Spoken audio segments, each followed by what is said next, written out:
The story begins in Johannesburg, a city in South Africa, where crime and hooliganism had increased dramatically. More than 300 murders were taking place here every day. The air smelled of gunpowder, and the streets were filled with robbers, drug dealers, and weapons. Every attempt to stop these criminals had failed. But then, everything changed when the government of Johannesburg launched the world's first robotic police force, known as the Scouts. These AI robots, made of titanium metal, were not only intelligent, but also so powerful that bullets had no effect on them. They would fearlessly storm into criminal hideouts with their chests puffed out and kill the criminals without any trial. Within a few years, crime in the city dropped to its lowest point. Corruption was greatly reduced, and the robotic police force earned a good reputation in the hearts of the people. As fast as the crime rate fell, the name and fame of the company that created the robotic police, Tetraval, also skyrocketed. However, some people in the city were still afraid. Their biggest concern was, what if a criminal managed to hack the robotic police force? A robot in the wrong hands could destroy the entire city. But Michelle Bradley, the CEO of Tetraval, came up with a solution to ease the public's fear. She introduced the bulletproof guard key system. The guard key was a small USB-like device that was the only way to access the software and systems of the robots. Only with this guard key could the robots' programs be accessed or updated. This guard key was kept under top-secret security inside Tetraval's laboratory. Without it, no hacker could change the robot's code or control it with their own commands. The creator of the robotic police was Tetraval's most brilliant scientist, Dion Wilson, who had become famous around the world for his work. However, up to this point, the scout robots were just programmed soldiers. They blindly followed the commands written by humans.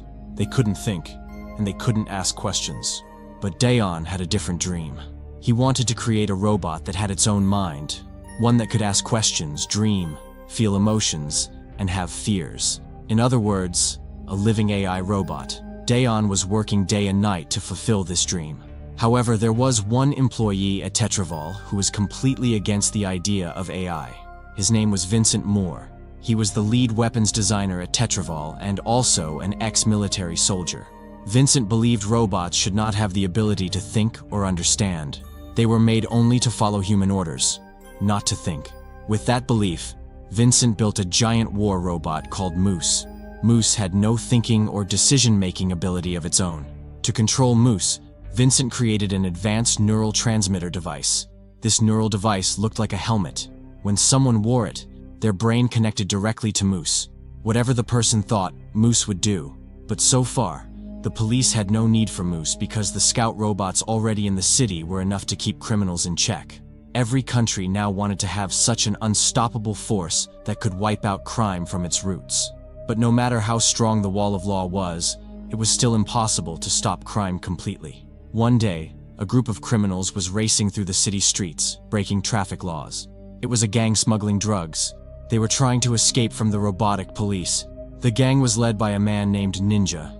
After evading the police, they arrived at the hideout of a dangerous gangster named Hippo, where they were supposed to deliver the goods. But Hippo was a madman. When he saw that all his goods had been destroyed in the police encounter, he immediately shot one of Ninja's men and then pointed the gun at Ninja's face. Ninja started begging for his life. Hippo gave him just 7 days. In those 7 days, Ninja had to pay him back 20 million rands. Although this was nearly impossible for Ninja, he agreed in order to save his life. Then suddenly, a unit of robotic police arrived behind Ninja and attacked him. A fierce battle broke out between Hippo's gang and the robotic police. Gunfire erupted. The robotic police were selectively killing members of Hippo's gang, but the gang's bullets had no effect on the robots. Meanwhile, one robot broke down a door while searching for Hippo and entered the building. It saw Hippo ready with a rocket launcher.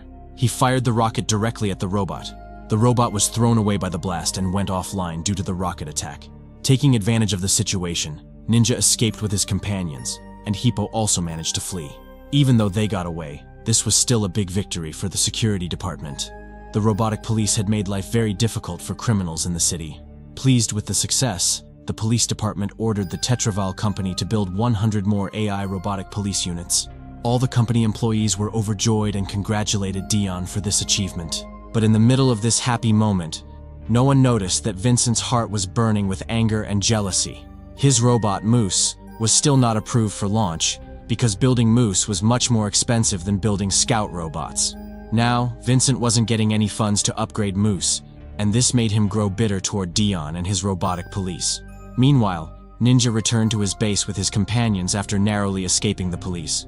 They had gotten away from the robotic police, but when Ninja learned that Hippo had also survived, his problems got worse. He now had only 7 days. If he didn't repay Hippo, he was sure to be killed. But 20 million rands was not a small amount. Then his partner Yolandi gave him a dangerous idea. The plan was to rob a money transport car headed for the bank. If everything went well, they could get about 500 million rands. But Ninja's biggest concern was the robotic police, because the money truck would be under their protection. However, Yolandi believed that no matter how powerful the robots were, they were still machines. And every machine can be turned off if you have its remote. Ninja liked Yolandi's idea. Now, all they needed was someone who had control over the robots. They began searching for the person who had access to the robot control system. Soon, they found information about Dion on the internet, the same engineer from Tetraval who had created the robots. On the other hand, Dion had just achieved the biggest breakthrough of his life. After thousands of failed attempts, he had finally created a high-level AI that could think, feel, and make its own decisions like a human. Dion himself could hardly believe what he had done. He quickly saved the AI program on a hard drive and rushed to the company's lab. He told CEO Michelle that he had created the world's first true AI robot. He explained that this AI could not only think independently, but also appreciate music and art just like a human. Dion also mentioned that there was no need to build new robots for the program. It could simply be installed into the existing robotic police units. But after hearing all this, Michelle laughed. She wasn't interested in Dion's AI program because her company was already making huge profits from the current robotic police. In that situation, she didn't want a robot that couldn't be fully controlled. She rejected Dion's project. Disappointed, Dion returned to his cabin. But he wasn't ready to let his AI program go to waste. He had to install it into a robot at any cost and prove to the world that a machine could think and feel like a human. At that very moment, an idea struck him. The same robot that Hippo had destroyed with a rocket launcher was now junk and about to be recycled. Dion made a decision. He quietly went into the lab, gathered the remaining parts of the robot, picked up some necessary spare parts, and most importantly, stole the guard key, which was required to reprogram the robot. Dion loaded all the robot parts, the hard drive, and the guard key into his van, and quietly drove home. But he had no idea that Ninja and his companions were already watching him. As soon as they got the chance, they stopped Dion's van on the road, kidnapped him by force, and brought him to their hideout. Ninja started beating Dion and tried to force him to tell how the robotic police could be turned off. Dion replied that the robots had been programmed to always stay on. They could not be turned off. Hearing this, Ninja became even more furious and beat Dion more badly. But then his companion, America, stepped in and stopped him. He pulled Ninja away. While this was happening, Yolandi noticed the inactive robot lying outside in the van. She got an idea. Why not reprogram this robot so that it would obey them and work for them? Ninja liked Yolandi's idea. If the robot followed their orders, they could become the most powerful gangsters in the city. Ninja and Yolandi went back to Dion. Ninja looked at him with anger and said in a threatening voice, "You will reprogram the robot in your van.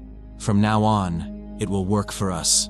Dion was terrified, but he gathered some courage and replied, "Right now, that robot is useless. But I have an AI program. If it works, you can train it however you want. This program will allow the robot to think and understand like a human. At first, it will be like a child, innocent, but sharp-minded. And its learning speed will be faster than any human. All it needs is someone to teach it what's right and wrong, and I will teach it." However, Ninja thought that Dion was just pretending. In anger, he picked up his gun and got ready to kill him. Shivering with fear, Dion pleaded, "Please try to understand. You can never stop a robot or gain direct control over it. The method I'm telling you is the only way to bring a robot under your control. Please believe me. I don't want to die." Ninja paused for a moment, then finally agreed to give Dion a chance. Dion immediately began assembling the robot. While working, he explained that every part of this robot was plug and play, meaning any spare part could be directly connected without needing wiring. Hearing this, a question came to Yolandi's mind. She asked, "If it could be repaired, then why were you people destroying it?" Dion took a deep breath and replied, "Because of its battery. When the rocket hit, the battery got stuck to the body. Now it can neither be changed nor recharged. and with the battery left in it, this robot can survive for only 5 more days. Hearing this, Ninja became furious. His hopes were shattered. Still, Dayon inserted the guard key into the robot's head, installed his program, and turned it on. It was as if a soul had entered the robot. Like a child, it became scared seeing unfamiliar people around and ran to hide in a corner. Seeing the AI he had created come to life, Dayon was overjoyed.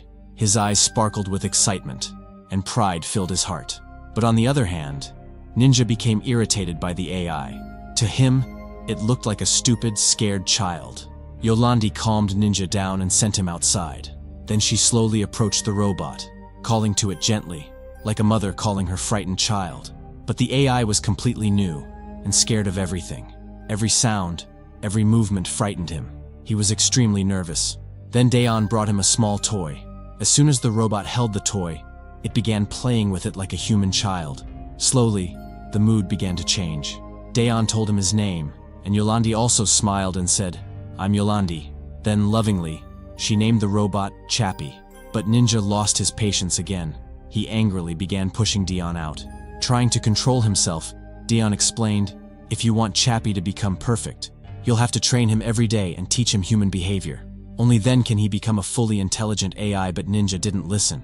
He didn't let Dayon stay even a moment longer, and threatened that if he was seen there again, he would be killed. Dayon ran away in fear. He didn't even get the chance to remove the guard key from Chappie. The next morning, Chappie came out with a spark of curiosity in his innocent eyes. At that time, Ninja and Yolandi were still sleeping. For Chappie, this house, the people, the walls, and the scattered items, everything felt like a new, mysterious world. He was trying to understand, feel, and accept it all with his young mind. Then suddenly, Ninja came to him and forcefully began teaching him how to fire a gun. Chappie now had only 4 days left to live. Ninja wanted to train him before that, so he could help with the robbery. But the innocent Chappie began trembling just from the sound of the bullet. His eyes showed fear and the confusion of not being able to understand. Yolandi came just then and stopped Ninja. She said, "Chappie is still a child. Until his brain develops properly, we need to treat him with love." Ninja stayed quiet for a few seconds, then walked away angrily, stamping his feet. Meanwhile, on the other side, funding for Vincent's war robot project had been stopped. He was furious with Dayon. Everywhere, people were praising Dayon's robotic police, and Vincent couldn't bear it anymore. He decided to destroy Dayon's robotic police, but for that, he needed the guard key. When he went to get it, he was shocked to see that the guard key was missing. At the same time, Dayon arrived at the office, clearly broken and stressed. Vincent immediately sensed the fear and restlessness in him. He suspected that Dayon had stolen the guard key and was up to something. Later, Dayon left with his van. Vincent quietly followed him. Dayon once again reached Ninja's hideout to meet Chappie. By that time, Yolandi and her partner America had molded Chappie in their own ways. Chappie now talked like a gangster and saw Yolandi as his mother. Dayon was shocked to see this new version of Chappie. He told Chappie, "I'm the one who created you." Dayon strictly told Chappie to stay away from crime and gangster life. He gave him a good storybook so that Chappie could learn positive things and grow up to do something big and noble in the future. After that, Dayon started teaching Chappie how to paint. During this time, Vincent saw Chappie with Dayon. He was stunned. He realized that the guard key was still inside Chappie. Vincent had to get the guard key at any cost. Without wasting time, he left Ninja's hideout. Meanwhile, Ninja returned. When he saw Chappie learning to paint, he became furious and fired a shot at Dayon. But Yolandi quickly stepped in and saved Dayon, pushing him out of there. Yolandi loved Chappie like her own child. She understood that Chappie had many abilities. It wasn't right to use him only for crime. But Ninja didn't understand this. All he could think about was saving his life from Hippo. Around this time, Ninja got news that in exactly 2 days, a truck full of money would be heading to the bank. He now had very little time. At any cost, he had to get Chappie ready for the robbery. To toughen Chappie up, he took him and left him among a group of drunk boys. Chappie's mind was still like a child's. He got scared. Those boys thought he was a robotic police officer and attacked him. They beat Chappie brutally and even threw a Molotov cocktail at him. The innocent Chappie somehow escaped and ran away. Terrified and injured, he ended up near the railway tracks, alone, surrounded by silence and the smell of burning metal. Meanwhile, on the other side, Vincent was also searching for Chappie to get the guard key. Using the tracker installed inside Chappie, Vincent and his companions found him and launched an attack. They tried to remove the guard key from Chappie. When Chappie resisted, they cut off his hand. After getting the key, they began destroying him completely. But somehow, Chappie managed to escape. He returned to Ninja's hideout in a broken and damaged condition. When Yolandi saw what had happened, she was heartbroken. She never imagined the outside world could be so cruel to Chappie. With America's help, she took care of Chappie and gave him a new hand. Now Chappie had realized how ruthless the world really is. If he wanted to survive, he had to become strong, smart, and intelligent. Because this world wasn't made for innocent beings, Ninja took full advantage of Chappie's helplessness. He started teaching him how to use a gun. But Chappie knew that guns are dangerous, and hurting people is a crime. Dion had programmed him to always stand against crime. However, Ninja and America were clever. They twisted Chappie's innocence into a game. They gave him knives and sharp weapons and told him lies, saying that when people are hit with these weapons, they don't die, they just fall asleep. Chappie, who was still just a child, believed them. Slowly, Ninja and America trained him and turned an innocent robot into a dangerous gangster. First, they taught Chappie how to hijack cars, and then they involved him in petty thefts. They made him believe that he wasn't stealing, but simply taking back Ninja's stolen belongings from bad people. But Chappie had enough understanding to know that stealing money being delivered to the bank was wrong. He refused to commit that crime, no matter what. This only made Ninja's problems worse. After some time, Ninja and America took Chappie to a gangster's hideout. They had gone there to exchange the cars stolen by Chappie for guns. At the same place, Chappie saw a dead dog. He didn't even know what death meant. Then Ninja came and told Chappie that he too would die in a few days, just like that dog, because Dion had placed him in a body whose battery would completely die soon. Hearing this, Chappie panicked. He didn't want to die. Taking advantage of Chappie's fear, Ninja told him that if he helped them steal the money, they would have so much cash that they could buy a new body for him, one in which he could live forever. Hearing this, Chappie changed his principles and agreed to help them in the robbery. Meanwhile, Dion came once again to meet Chappie. This time, he brought a gun with him, planning to rescue Chappie from Ninja. He tried to lure Chappie with a toy and asked him to come with him, but Chappie was no longer the same childlike robot. He now considered Ninja and Yolandi his family, and he had accepted a life of crime. Dion tried to explain to Chappie the difference between right and wrong. At the same time, Vincent secretly entered Tetraval's lab with the guard key. Now that he had it, he had only one goal in mind: to crash the city's robotic police force, so the government would be forced to use his war robot, Moose. Using the guard key, Vincent sabotaged all the robotic police units, and within minutes, hundreds of AI robots began shutting down one by one. Just then, while Chappie was talking to Dion, he suddenly got a shock and became completely inactive. Dion couldn't understand what had happened. Without wasting a second, he pointed the gun at Ninja, rescued Chappie, and took him away. Meanwhile, chaos broke out in the city. With all the robotic police shutting down, criminals became fearless once again. Riots, looting, and violence spread across the streets. Vincent was thrilled to see all this. He was now confident that the government would lose all faith in AI robots. Vincent began permanently deleting the programs of all the robotic police units so they could never be activated again. At the same time, Dion arrived at the lab with Chappie. Seeing him, Vincent quickly hid. Luckily, before Chappie's program could be deleted, Dion took control of the system and restarted Chappie. As they were leaving for a safe place, Chappie's eyes fell on a strange-looking helmet. He asked Dion, "What is this?" Dion replied, "It's a neurotransmission device. If someone wears it, their brain can be directly connected to a robot. That person can then control the robot using their thoughts." After a moment, Chappie asked, "Can't I use this device to transfer my brain into another body?" Dion stopped and answered seriously, "Chappie, you're not an ordinary robot. You're alive. You have consciousness inside you, and we still don't know what consciousness really is. So how can we transfer it?" There was no fear in Chappie's eyes now, only determination. He said, "I'm faster than humans. I'll figure it out myself." He remembered Ninja's promise, that if he helped in the robbery, he would get a new body. Chappie picked up the neuro helmet and ran back to Ninja's hideout. Chappie connected the neuro helmet to the system and started trying to understand how it worked. Using the internet, he began absorbing all the knowledge humanity had collected over centuries. Just then, Yolandi came in and asked, "What is this device?" Chappie calmly replied, "This is a neuro helmet. It can read a person's consciousness. And consciousness is a form of energy. If we can understand it, maybe we can transfer it. As an experiment, Chappie made Yolandi wear the helmet and tried to copy her consciousness. After hours of hard work and coding, Chappie finally succeeded in understanding consciousness. Now he only needed a new body to transfer himself into.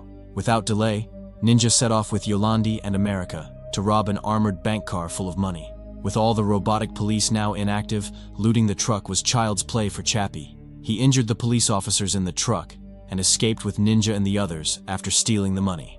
However, the entire robbery was caught on CCTV and seen by everyone working at Tetraval. This was a golden opportunity for Vincent. He proved to the company's CEO, Michelle, that Chappie had become a monster and requested permission to launch his war robot, Moose. To destroy Chappie, he wore the neural helmet and connected himself to the giant combat robot, Moose. After tracing Chappie's location, Vincent launched Moose. Dion understood that Chappie was about to get into serious trouble, so he immediately set out to find him. While Ninja and his team were celebrating the success of their big robbery, Chappie was also happy, believing that now he would finally get a new body with the money they had stolen. He asked Ninja where they would get the new body from, but Ninja shocked him by saying that he had lied, and it was impossible for Chappie to get a new body. Hearing this, Chappie became very angry and was ready to kill Ninja, but just then Dion arrived and stopped him by convincing him. He told Chappie that Ninja wasn't the problem right now. The real problem was Moose, who was coming to kill him. Dion handed Chappie a plasma gun to protect himself, but suddenly, Ippo and his gang stormed into Ninja's hideout. Ippo had also seen Chappie looting with Ninja's team on the news. Since then, he had lost interest in money. Now he only wanted Chappie to join his gang. But Ninja wasn't going to hand over Chappie to Ippo at any cost. He opened fire on Ippo and his men. A fierce shootout broke out between the two groups. Meanwhile, Chappie ignored them and focused on preparing his weapon. Then, Moose arrived, like death itself. The sight of him terrified both Ninja and Ippo. Moose was fully under Vincent's control. As soon as he arrived, he grabbed Ninja's companion America, ripped him in half, and killed him. Seeing this, everyone panicked. Ninja and Ippo fired at Moose together, but their bullets had no effect. Moose continued destroying everything in his path. Vincent was enjoying the destruction through Moose's camera. Then, he spotted Dion and ordered Moose to kill him. There was no way Dion could survive. But just then, Chappie jumped in, planted a bomb on Moose's chest, and stabbed him with a knife. Then, he started firing at Moose with the plasma gun and pulled out the bomb's remote to kill Moose. But before Chappie could press the button, Moose fired at him. Chappie was thrown away by the bullets, but he stood back up. First, he took Yolandi to a safe place. Meanwhile, Dion was getting the van ready to escape with the others. Just then, Ippo arrived. To steal the van, he threw Dion out and shot him.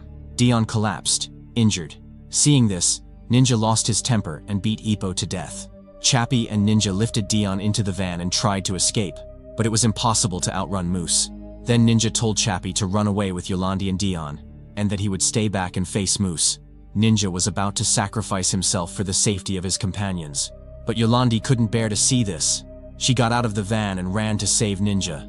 Moose fired at her, and Yolandi was killed on the spot. This shattered Chappie. He had considered Yolandi his mother. Furious, he picked up the bomb remote and triggered the bomb on Moose's chest. The explosion finally destroyed Moose. Chappie angrily asked Dion who had sent Moose. Dion told him it was all done by Vincent. Without wasting time, Chappie took the wounded Dion to the Tetraval lab. Vincent was already waiting there with a gun. As soon as they arrived, he started shooting at Dion. But Chappie shielded him and started attacking Vincent. Even though Chappie was a robot, he had a heart full of compassion. He didn't kill Vincent, but forgave him, and turned to Dion. Chappie's battery was about to die. He had very little time left. But before dying, he wanted to do one last thing: save Dion. By now, Chappie had fully understood how consciousness works. He went to the lab, connected a blank robot body to the system, and placed a neurotransmitter helmet on Dion's head. Within seconds, Chappie transferred Dion's consciousness into the new robot body using the neuro device. Dion's human body collapsed, but his soul, his existence, came alive in a robot. Dion's eyes opened, but he was no longer human. He was now a robot. There was shock on his face. But Chappie's battery had reached its final stage. His system was slowing down. And just then, the police arrived outside the lab and started breaking the door. Dion, now a robot, didn't want to lose Chappie, but he was helpless. There was only one robotic body in the lab, which had already been used for Dion. There was no body left for Chappie. Then suddenly, Dion remembered that there were many robotic police units lying inactive throughout the city. Any one of them could still be useful. Dion and Chappie found an undamaged police robot lying a short distance away. Using the guard key, Dion connected Chappie to the system and, with the same neurotransfer technology, transferred Chappie's consciousness remotely into that body. Chappie became inactive with a jolt. Meanwhile, the police broke into the lab. Seeing this, Dion ran out immediately. As soon as he stepped outside, he saw a police robot waking up. It was Chappie, now in a fully functional new body. Chappie escaped with Dion. After this incident, the government permanently banned robots from the city. Because of that, Chappie and Dion had to go underground forever. Ninja helped them disappear. Chappie had managed to save his and Dion's life, but he was deeply hurt by the loss of his mother, Yolandi. Meanwhile, Ninja was sadly burning Yolandi's belongings. But then he found something that brought a smile to his face. A flash drive. It was the same one where Chappie had copied Yolandi's consciousness during his earlier experiment. When Chappie and Dion met Ninja, he handed the flash drive to Chappie. Chappie then hacked into Tetraval's factory system and created a new robot body. He transferred Yolandi's consciousness into it and brought her back to life. And that's where Chappie's story ends. Friends, if you liked this video and got lost in the story while watching, please subscribe to support us, so we can keep bringing you more videos like this. Thanks for watching. Yeah.